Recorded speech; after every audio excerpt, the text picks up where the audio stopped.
संसद के बजट सत्र का दूसरा चरण सोमवार से शुरू हो चुका है। पहले ही दिन दोनों सदनों में विपक्ष का जोरदार हंगामा देखने को मिला। लोकसभा में भाषा और शिक्षा नीति से लेकर वोटर लिस्ट के मुद्दे पर विपक्ष ने सरकार को घेरा। राज्यसभा में जब डिप्टी स्पीकर ने विपक्षी सांसदों के स्थगन प्रस्ताव खारिज किए तो उन्होंने सदन से वॉकआउट कर दिया। आज भी सदन में जोरदार हंगामे के आसार हैं। संसद की कार्यवाही से जुड़े बड़े अपडेट जानने के लिए बने रहिए। राज्यसभा में मल्लिकार्जुन खड़गे के एक शब्द पर जबरदस्त हंगामा हुआ। हंगामा तब शुरू हुआ जब शिक्षा मंत्रालय के कामकाज पर राज्यसभा में चर्चा शुरू हुई। चर्चा शुरू होने के पहले खड़गे ने कहा कि हम चर्चा के लिए तैयारी करके आए हैं और ठोकेंगे भी। इसी पर जेपी नड्डा ने कहा कि खड़गे जी ने अध्यक्ष के पीठ का अपमान हुआ है और खड़गे जी को इसके लिए माफी मांगनी चाहिए और असंसदीय शब्द को सदन की कार्यवाही से हटा देना चाहिए। मुंबई सपा विधायक अबू आसिम आजमी के छत्रपति संभाजी महाराज को श्रद्धांजलि देने वाले ट्वीट पर कांग्रेस नेता अमीन पटेल ने कहा, छत्रपति शिवाजी महाराज और छत्रपति संभाजी महाराज का इतिहास कुछ ऐसा है जिसे लोग बहुत गर्व के साथ देखते हैं। उनका सम्मान करना हमारा कर्तव्य है। उन्होंने इस देश और महाराष्ट्र के लिए बहुत अच्छे काम किए हैं। उनकी सेना में सभी धर्मों के लोग थे। छत्रपति शिवाजी महाराज किसी एक समुदाय के नहीं हैं, वे महाराष्ट्र के हैं। मनरेगा धनराशि आवंटन के मुद्दे पर टीएमसी सांसद कल्याण बनर्जी और सत्ता पक्ष के सांसदों के बीच तीखी नोकझोंक। कल्याण बनर्जी ने केंद्रीय मंत्री गिरिराज सिंह पर टिप्पणी की। उन्होंने आरोप लगाया कि गिरिराज सिंह का व्यवहार सही नहीं है। इस पर सत्ता पक्ष के लोगों ने उनकी आलोचना की। दिल्ली कथित फर्जी मतदाता मुद्दे पर टीएमसी सांसद सौगत रॉय ने कहा, मुझे खुशी है कि मैंने जो मुद्दा उठाया था उसे कांग्रेस ने भी उठाया है। मतदाता सूचियों के साथ एक गंभीर मुद्दा है और इस पर काम किया जाना चाहिए। दिल्ली 3 भाषाओं के मुद्दे पर राज्यसभा सांसद रेखा शर्मा ने कहा, ये सिर्फ राजनीति है, ये बांटने की राजनीति है। ये दक्षिण भारत को उत्तर भारत से बांटने की राजनीति है। मुझे लगता है कि बच्चे जितनी भाषाएं सीखेंगे उतना अच्छा है। बीजेपी किसी भाषा के खिलाफ नहीं है। दिल्ली पूर्णिया से निर्दलीय सांसद पप्पू यादव ने कहा, इस देश में हम सभी त्योहार मिलजुल कर मनाते हैं।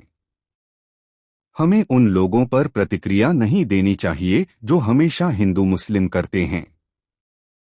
भारत में सभी धर्मों के लोगों को रहने की आजादी है। सभी लोग त्योहार मिलजुल कर मनाते हैं।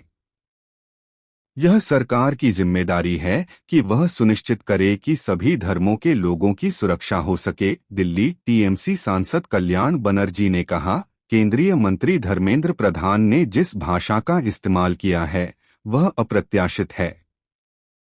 तमिलनाडु के लोगों के लिए ऐसी भाषा का इस्तेमाल करने वाले केंद्रीय मंत्री ने राज्य के लोगों का अपमान किया है। या तो उन्हें सदन में माफी मांगनी चाहिए या उन्हें कैबिनेट से मंत्री पद से हटा दिया जाना चाहिए। पीएम मोदी को सुनना चाहिए कि उनके मंत्री क्या कर रहे हैं।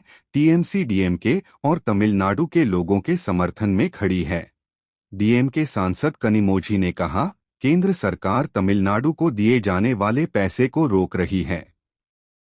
डीएमके सांसद कनिमोझी ने कहा, हमें 3 भाषा नीति और एनईपी पर हस्ताक्षर करना है।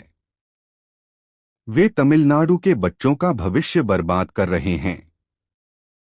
उन्हें पैसे रोकने का कोई अधिकार नहीं है। ट्राई लैंग्वेज के मुद्दे पर डीएमके का प्रदर्शन।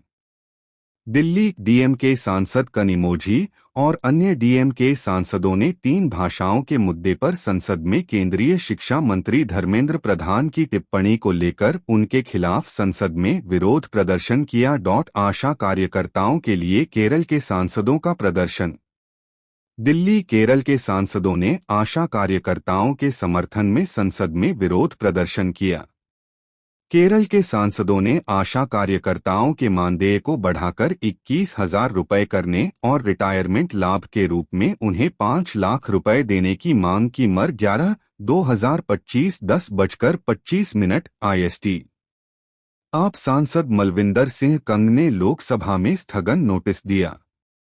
आप सांसद मलविंदर सिंह कंग ने लोकसभा में स्थगन नोटिस दिया और पंजाब पाकिस्तान सीमा पर ड्रोन के जरिए बढ़ती नशीली दवाओं की तस्करी पर चर्चा की मांग की। लोकसभा में इमिग्रेशन एंड फॉरेनर्स बिल किया जाएगा पेश। आज लोकसभा में इमिग्रेशन एंड फॉरेनर्स बिल 2025 पेश किए जाने की संभावना है।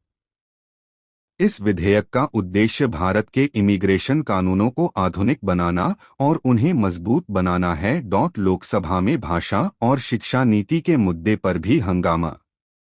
लोकसभा में भाषा और शिक्षा नीति के मुद्दे पर विपक्ष और सरकार के बीच तीखी बहस देखने को मिली। वहीं सरकार की तरफ से भाषा के मुद्दे पर निशिका दुबे ने डीएमके को घेरा। लोकसभा में बीते दिन भी हुआ हंगामा। संसद के बजट सत्र का दूसरा चरण सोमवार से शुरू हो गया। पहले ही दिन दोनों ही सदनों में विपक्ष का हंगामा देखने को मिला। लोकसभा में राहुल गांधी समेत कई सांसदों ने वोटर लिस्ट पर चर्चा की मांग की थी। डेली अपडेट्स के लिए चैनल को लाइक एंड सब्सक्राइब करें।